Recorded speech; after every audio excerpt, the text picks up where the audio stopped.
Hey, what's up guys, TotallyDubbed here, and today I'm doing a video review for the Honor 7 smartphone. It can be found for around £250 on Amazon.co.uk and around $500 on Amazon USA. If you find cheaper prices, link them down in the comments below for other viewers and watchers if it helps them. Now, I actually bought this phone itself for £175. To be specific, actually £135, because shout out to Ham Delta 1, my cousin in the US, which sent me a £40 gift card on Amazon UK. But anyway, regardless of this, I'm going to be reviewing it at the £250 price tag. The reason I got it so cheap is because Amazon dropped it from $250 to $205, and then from $205 to $275 during Boxing Day deals, which was on the 26th of December 2015. Now it's the 6th of January 6th of February 2016. So what you get in the box? So first of all, you got the box itself, fantastic. You've got the manuals, which you can see I've hardly even opened. You've got micro SIM tool, which you're going to need, and then you've got some earphones, as you can see, got a lot of use out of them. Pause not. And then you've got a USB cable to micro USB, which is white color, and then you've got the actual power plug, which has a rated output of 2 amp. So that's just interesting for some, and it's got a nice clipping mechanism like I've seen in previous Nokia phones, and it's got USB out over there. Now, the phone itself and its specifications. Now, its specifications are actually incredibly impressive considering its price. So, the Honor 7 comes with a 5.2-inch screen, which is displayed at 1080p. It's got a Kirin 935 chipset, which runs on 64-bit octa-core, which clocks up to 2.2 gigahertz. It has 4G LTE capabilities. It also has SD card, as in a micro SD card that can be placed, and a SIM card inside. If you don't want the micro SD card, you can have a dual SIM layout, which is fantastic. It's all done via the single tray that's found on the SIM card. It's got the 3100 non-removable milliamp battery, and it's got a 20 megapixel real camera with fingerprint recognition and dual flash, and it's got front-facing flash. Yes, that's awesome. And you've got a front-facing 8 megapixel camera. All in all, its specs are fantastic, and what you get for the price is absolutely mind-blowing. Kind of like what OnePlus did ages ago. Now, Honor have done it with this phone. Now, the phone itself, let's talk about its build quality. On the right hand side, you've got the power button, which turns on the phone, obviously, and in the volume rocker. At the top, you've got the microphone. You've got oh god, I can't remember what it is, but this is for when you want to beam stuff to the TV. Then you've got IR blaster, that's the word I'm looking for. You've got a 3.5mm jack.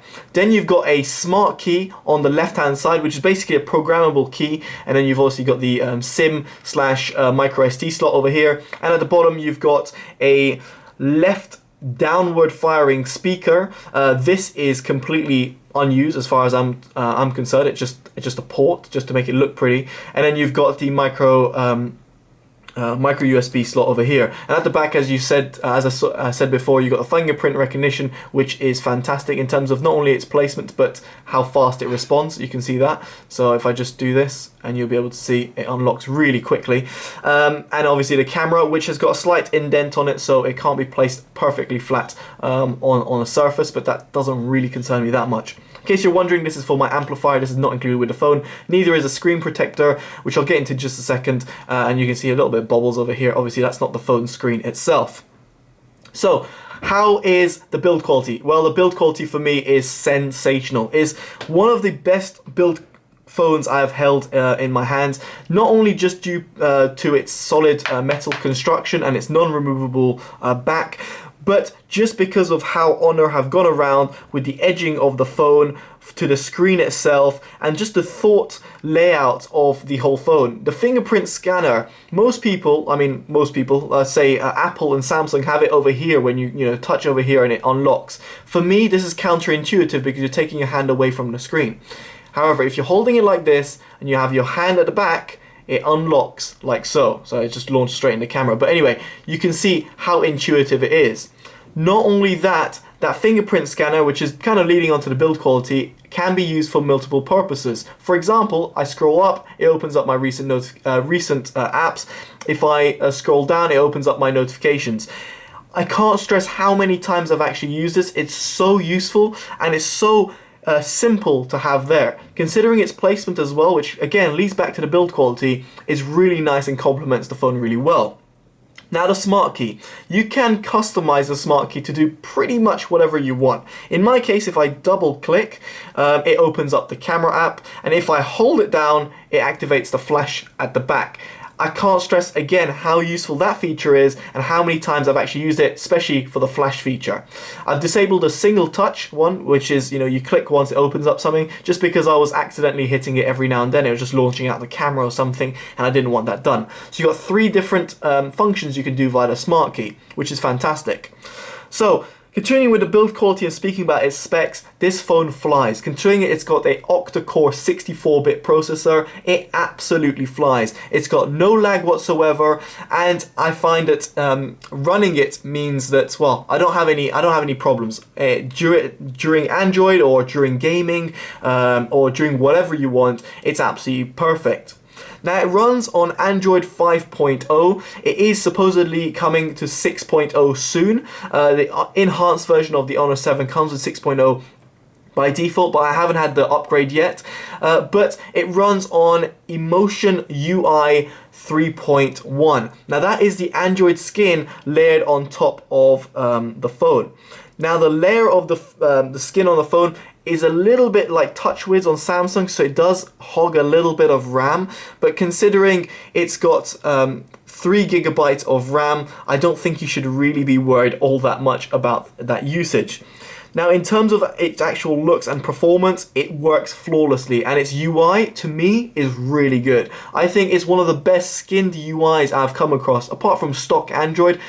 I find this really, really cool, very intuitive, all very well laid out. I mean, I haven't got the default launcher. I'm still using Zeem Launcher for those guys who've been following me for a while, but its UI is fantastic. You can see all the little notifications over here, like the clock and whatever, the widgets are all really nice and well done. And I just think overall, Huawei, or should I say Honor, have done a fantastic job in customizing the UI and making it usable, user-friendly and useful for people to use. Now speaking about its settings, you can see you've got various different settings over here.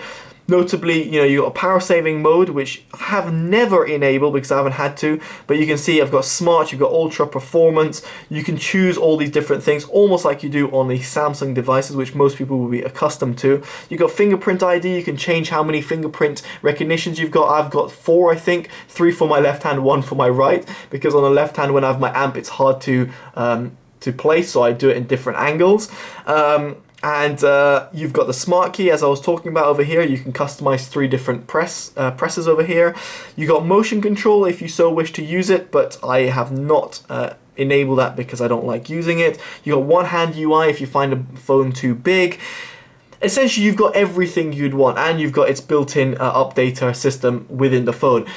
Everything is packaged really well, and it's really well presented by Honor, and I'm really impressed by its looks. You can even customize the bottom on-screen buttons in which way you want. Again, simple thing to have, but you'd be surprised on how many people actually would overlook that feature. In terms of other manufacturers would overlook that feature, other people would overlook that. It's really cool. You can even have a button over here that you press it and it just brings down a notification bar. Simple, fantastic, and something that you should have, something you'd see in CyanogenMod, Mod, for example.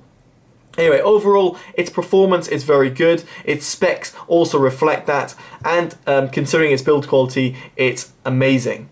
Now, what do I think of the phone just overall? Overall, I just have to say it's a fantastic phone. Not only because I bought it, just because of how it just generally does in comparison to some of the phones out there. In comparison to some of the flagship phones which cost £500, £600, this phone gives them a run for its money. Sure, it might not have a 4K display, not have a 2K display, but who really needs that? It might not have the most amazing processor or the most amazing RAM, but again, who needs that? Its camera is fantastic. It takes amazing shots. It's got the fingerprint recognition for your for your pleasure, let's put it that way. You don't have to use it if you don't want to. And the rest of the functionalities like the Wi-Fi, the Bluetooth and everything like that are absolutely top spec. Not only that, its audio is actually really good as well in terms of internal audio. It's one of the best performing internal audio phones I've come across. Long story short, guys, it's a fantastic phone. You should check it out, and I definitely give it a full 9 or 10 out of 10 just because of its price. Hopefully you've enjoyed this review. If you have, make sure you like, comment and subscribe, and definitely let me know your thoughts in the comments below. Alright guys, I've been Totally Dubbed. Take care. Bye bye.